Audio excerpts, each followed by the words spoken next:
Day's going well? Yep, pretty good. Pretty cruisy actually today. Like those days. You're putting up with me. Yeah, that's it.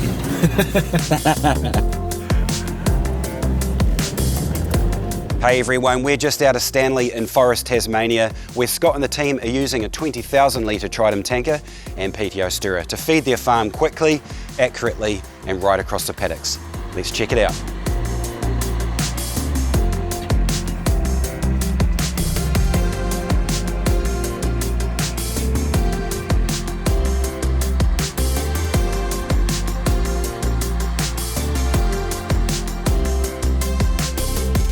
Hi, I'm Scott Korpershoek, farming here in northwest Tasmania with my wife and family and also my parents.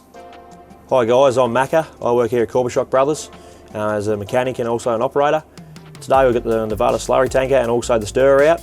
Yeah, it's a balmy 7 degrees today and yeah, hopefully all goes well. We're going to have a good day.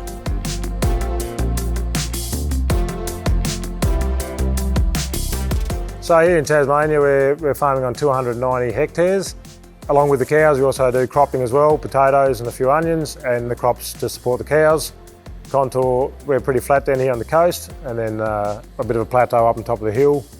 So we have about 6 staff. We milk 400 cows. We have a feedpad operation because we're milking through the winter predominantly, but we milk all year round. With the effluent side of things, off the feedpad, we have a 500,000 litre primary pond for the solids to settle. So then when it comes from the primary pond, it goes into a secondary pond, which is 11 million litre secondary pond. But from the dairy side of things, we have an actual separation system. Goes into a little pond, goes through a screw press separator, separate the solids from the liquids, which they're not a good system, to be honest. But when that retires, because it's 15 years old, we'll just go all to the ponds and then use the slurry tanker for everything.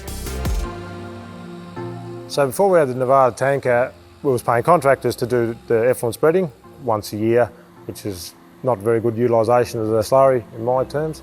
So that's when we decided to invest in the Nevada equipment with the PTO-driven pond stirrer and also the 20,000 litre triaxial slurry tanker, and use our application of effluent a lot more efficient than what we did in the past.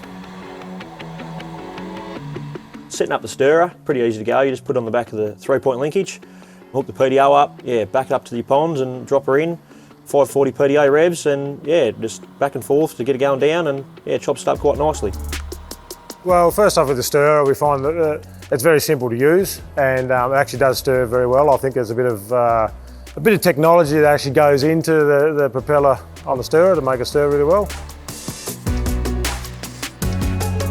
With the tanker, drive up and yeah, you get your chute ready and put your chute down and 1,000 PTO and revs and suck her in and she'll let you know when she's full.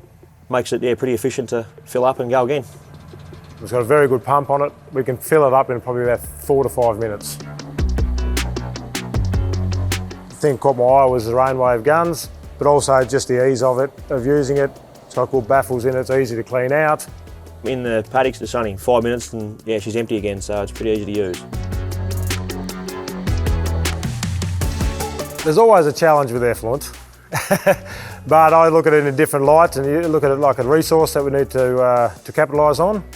Effluent's always been seen as an issue. On a dairy farm, we want to utilise the nutrients from the effluent. Getting around the farm with a slurry tanker now is the best and efficient way to get the slurry on the paddock. Obviously with the soil health and the grass growth, it's putting a lot more potassium and phosphorus down, which is in a form that stays in the soil a lot longer than with synthetic fertilisers. And we do use it quite a bit in our cropping operation as well, especially with the maize and the potatoes, and that saves us a lot of money in pre-spread fertiliser. Yeah, it pulls along nicely here, eh? Yeah, it goes pretty little flat. What speed's that, 45? Yeah, it does 54. 54, yeah. Fully loaded. Going on the laneways is real nice and easy to steer, nice easy to drive. Yeah, hydraulic braking too, so that makes a big difference when you're trying to slow down. We don't really notice the tanker on the back very much. It comes through those tight gateways with ease. The steering axle, yeah, really makes light work of it. Well, the old system, there was no effluent management. Really, it was shift a sprinkler every few days so it didn't just flood one area, but now we can travel the whole farm. We can put it on where we like. We're not just stuck to one place like we were with a direct pumping system. Go a slurry tanker and you'll never look back. I mean, they're headaches every day, the old system. Yeah, I'd definitely recommend the Nevada stirrer and Nevada tankers. The backup service is great. Yeah, I'd absolutely recommend Nevada to other farmers because we've had a very good relationship with them since we bought the tanker. Very good equipment. I can't fault it really at all, and I really would say the rainwave system is the best way to put it on. And yeah, it works really well. Anyone can do it really. Yeah, it's good, even kids.